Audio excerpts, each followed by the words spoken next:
E aí, você já foi assaltado alguma vez? Já pegaram o seu celular usando uma arma ou então passando correndo e levando das suas mãos como se não fosse nada? Já sofreu uma fraude bancária, já ficou sem dinheiro, olhou para sua conta e tinha menos do que você imaginava e o número ainda era grande? Pois é, eu também passei por isso e eu queria trazer uma reflexão para você agora.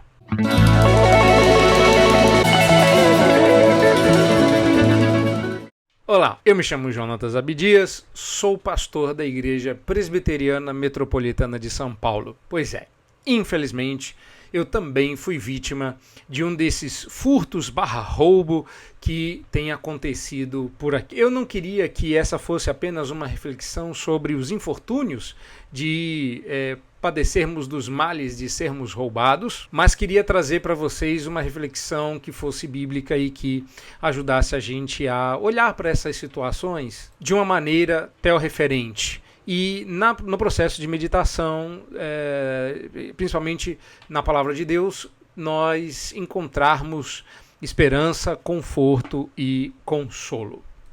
Bom, eu queria parar para pensar um pouquinho sobre como é que a gente reflete nessas horas sobre onde está o nosso verdadeiro tesouro. Fui roubado há uns 15 dias atrás. Voltando para casa, dou aulas à noite na universidade e no caminho de casa, a 2 quadras de casa, eu fui furtado/roubado por um desses ladrões de bicicleta. Uma modalidade de assaltos comum no centro de São Paulo agora se espalha por outros pontos da capital.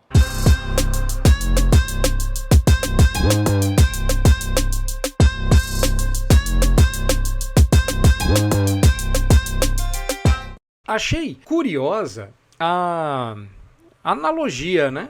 Porque recentemente alguém fazendo referência à situação tal qual pensou aí Matthew Henry, conhecido especialista em estudo bíblico. Como foi um copia e cola, porque achei interessante que a pessoa não sabia que Matthew Henry, ou quis esconder, que Matthew Henry era um pastor. Nós, pregadores da palavra, vira e mexe nos valemos dos trabalhos e principalmente dos comentários de Matthew Henry para nos ajudar a elucidar algum texto bíblico.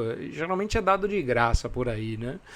Nos instrumentos de estudo bíblico. Diz a pessoa que, certa vez, quando voltava da universidade, Matthew Henry foi assaltado e naquela noite ele teria feito uma reflexão do tipo: gostaria de agradecer em primeiro lugar porque eu nunca fui assaltado antes.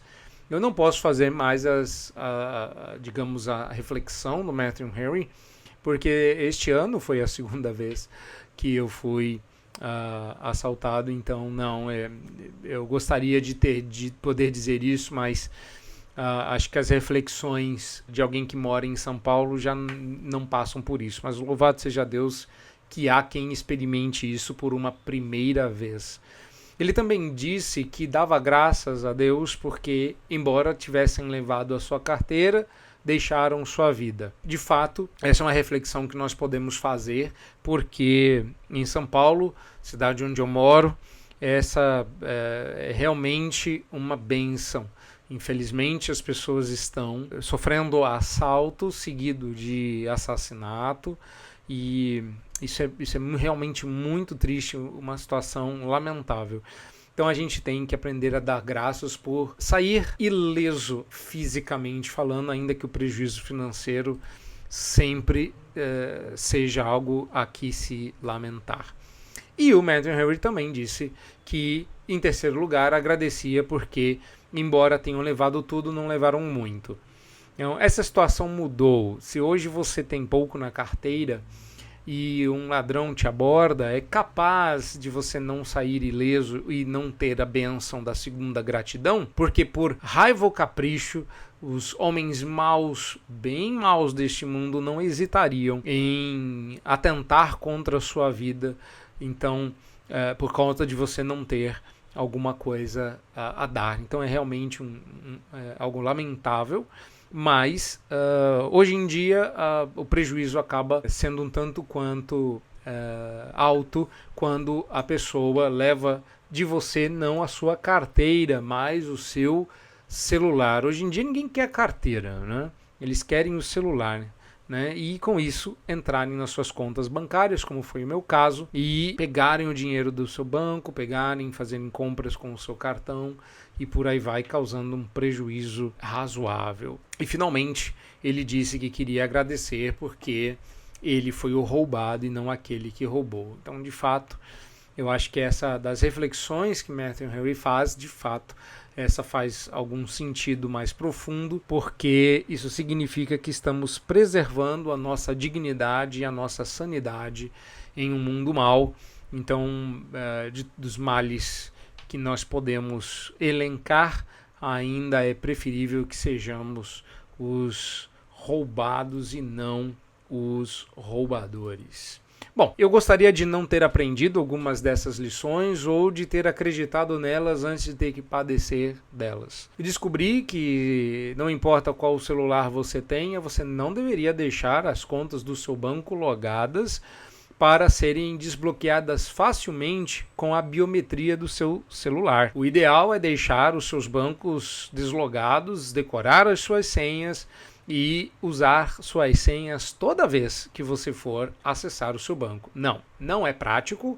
Prático é você usar um reconhecimento facial ou uma digital, só que se você é roubado com o celular destravado, eles cadastram a biometria deles e fazem uma limpa na sua conta. Talvez o ideal seja fazer como muitos fazem hoje e deixar um celular em casa em segurança para que você utilize das suas contas bancárias. De novo, isso é ainda menos prático, mas é bem mais seguro. Não gostaria de ter aprendido que você deve ligar na sua operadora e pedir para eles bloquearem a linha e, de posse do número e-mail, bloquear o seu aparelho.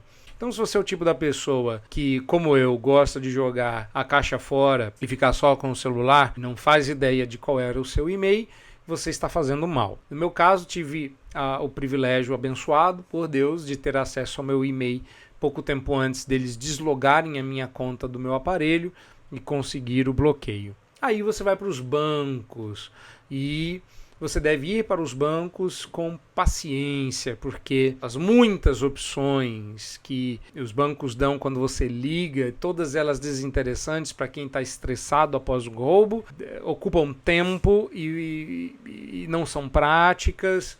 Então o ideal seria que os bancos tivessem ali logo de entrada um número para quem foi roubado, uma forma de acesso mais rápida. Mas essas não são as verdadeiras lições que a gente aprende quando passa por esse tipo de coisa.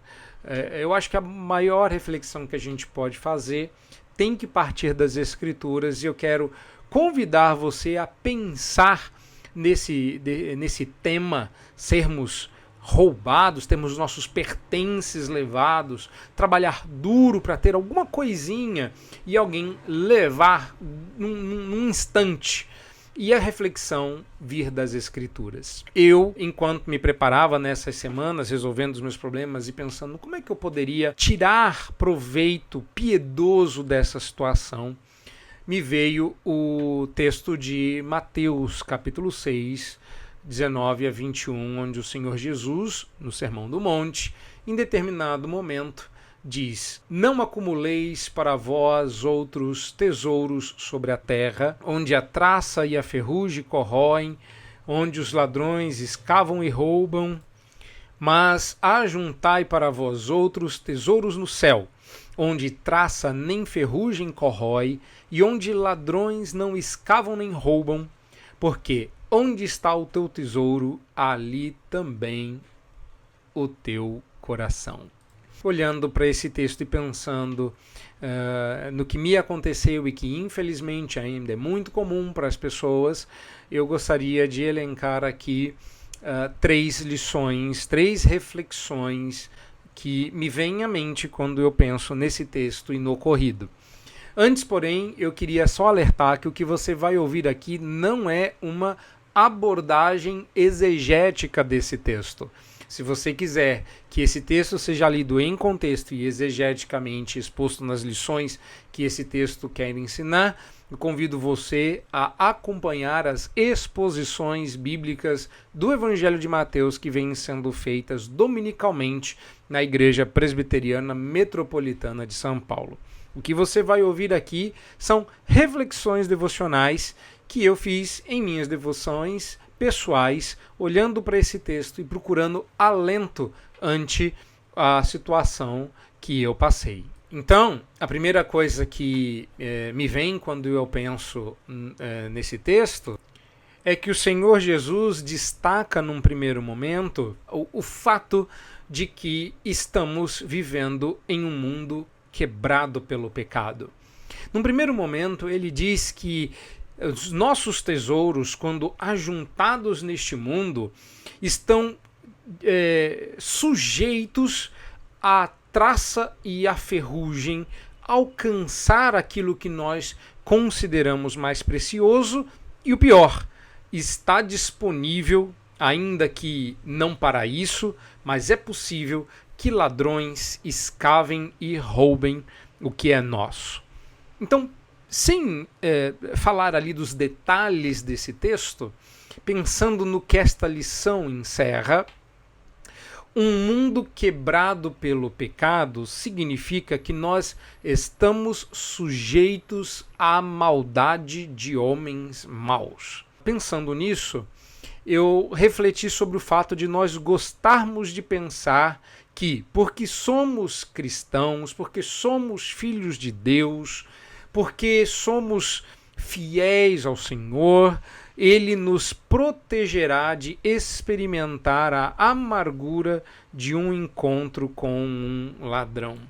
Nós queremos nos enganar, e eu vou chamar isso de auto-engano, porque infelizmente não é bem assim que a coisa funciona.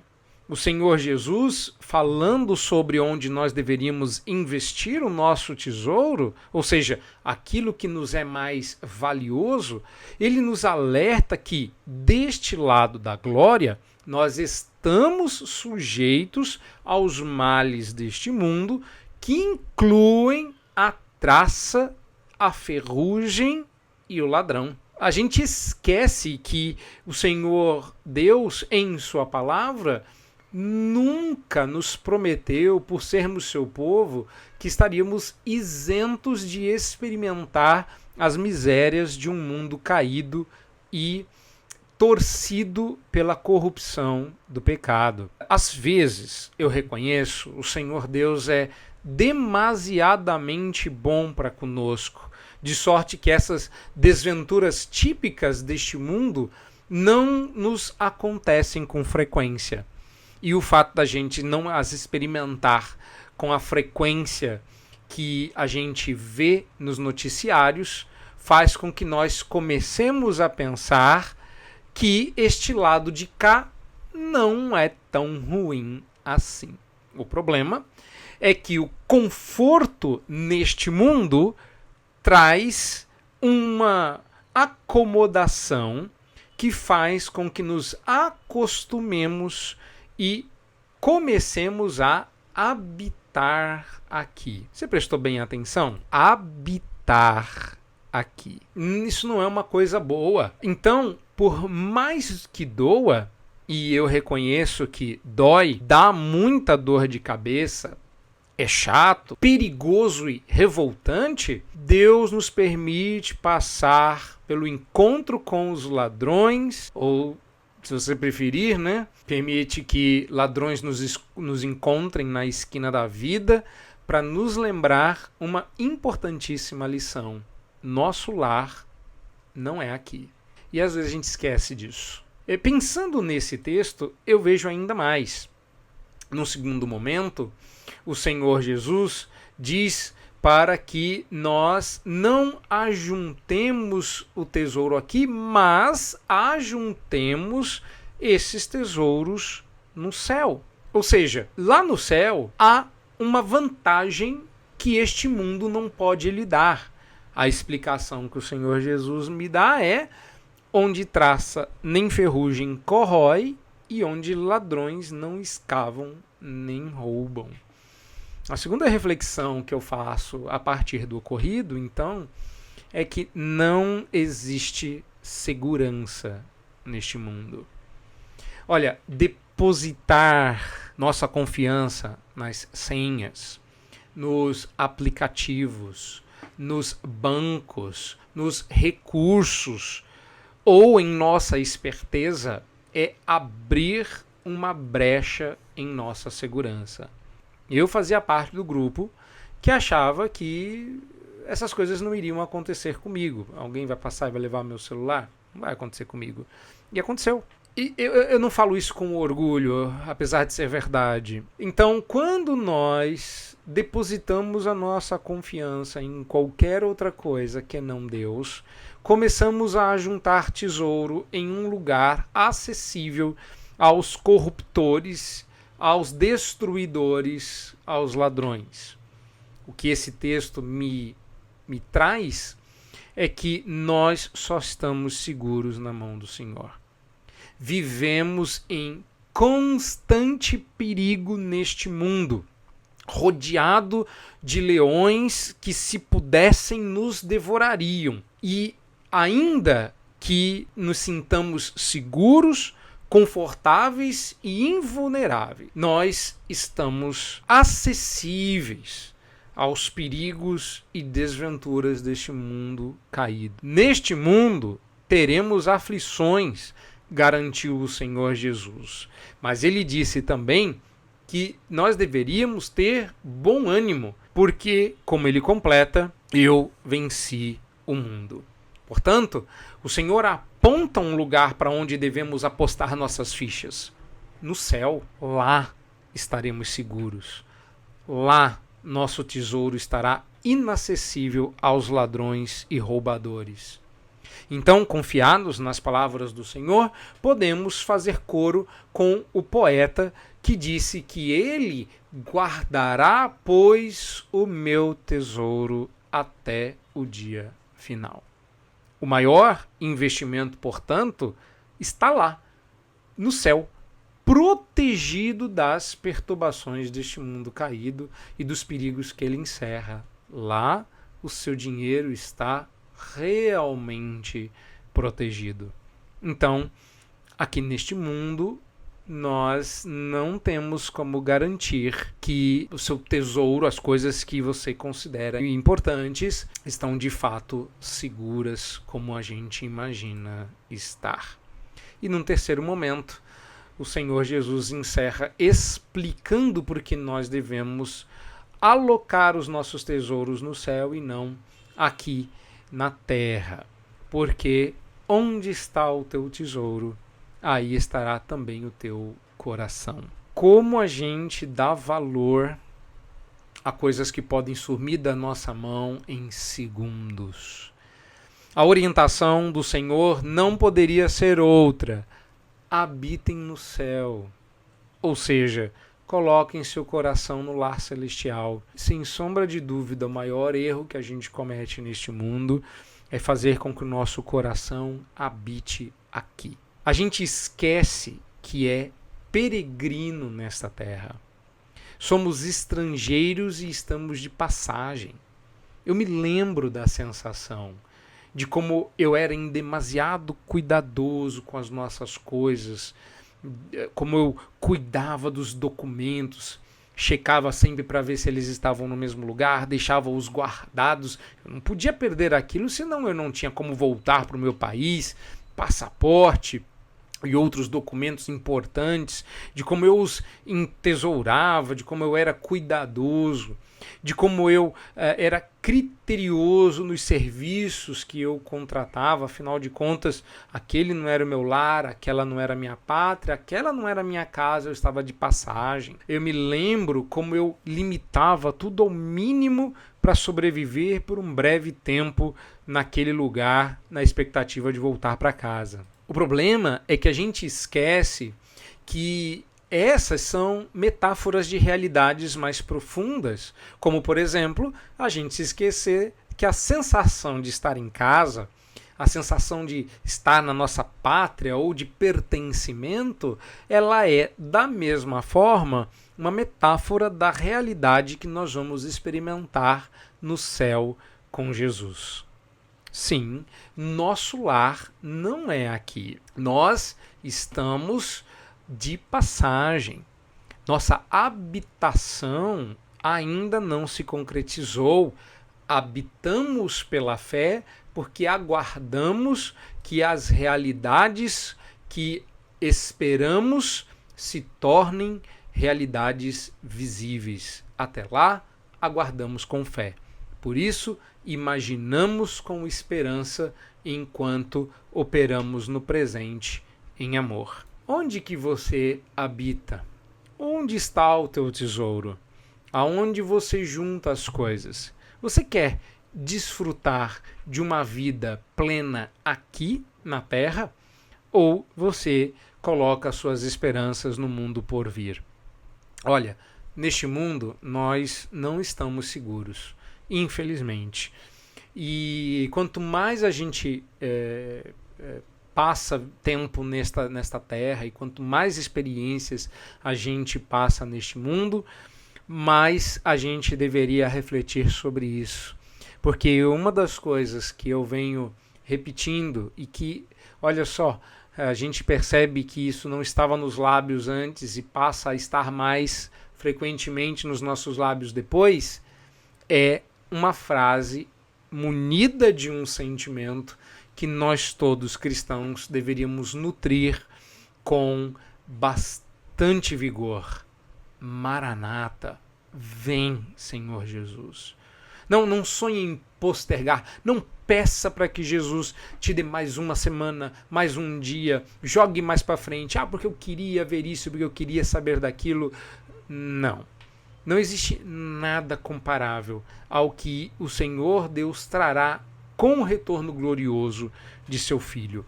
Maranata, vem, Senhor Jesus.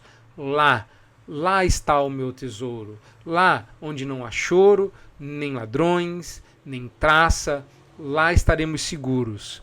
Lá eu sou amigo do Rei. Lá eu me sentarei à sua mesa e, protegido em seu castelo, poderei desfrutar da sua companhia e de meus irmãos. Meus queridos, eu espero que esta breve devocional ajude você a fazer uma reflexão importante sobre a nossa situação neste mundo. Tome conta das suas coisas, não seja irresponsável, pelo contrário, seja mais criterioso do que eu fui, não dá bandeira, não fica com o celular à amostra no meio da rua, mas acima de tudo, coloque a segurança e o seu coração num lugar onde esses homens maus não podem pegar, não podem apontar uma arma para você, não podem acessar, porque o seu verdadeiro tesouro está seguro nas mãos do Redentor. Vejo vocês na próxima. Não esquece, se você ainda não é inscrito, de se inscrever, de clicar no sininho e de acompanhar os estudos que nós fazemos aqui na Igreja Presbiteriana Metropolitana de São Paulo. Até a próxima. Fica com Deus.